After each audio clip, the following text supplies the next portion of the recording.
প্রথমে স্ক্যান করা ছবিটা ওপেন করে নিব, তারপর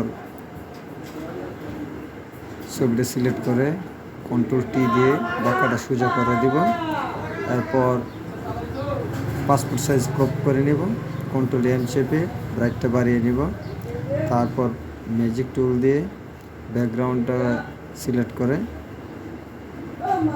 নিব। ব্যাকগ্রাউন্ডটা পেন টুল দিয়ে বাকি অংশটুকু সিলেক্ট করে কন্ট্রোল এন্টার চাপবো। তারপর কন্ট্রোল ডি দিয়ে ফেদার দিব, ব্যাকগ্রাউন্ডটা সিলেক্ট করে নিব, ব্যাকগ্রাউন্ড রিমুভ করে দিচ্ছি। এখন চুলটা সিলেক্ট করে কন্ট্রোল এম চেপে কালিটা বাড়িয়ে নিলাম। এখন কন্ট্রোল এম চেপে একটু ব্রাইট বেরিয়ে নিলাম। এখন আবার সিলেক্টিভ কালারে গিয়ে ব্ল্যাকটা সিলেক্ট করে ব্ল্যাকটা বাড়িয়ে দিব। এই যে পাসপোর্ট সাইজ ছবি হয়ে গেল।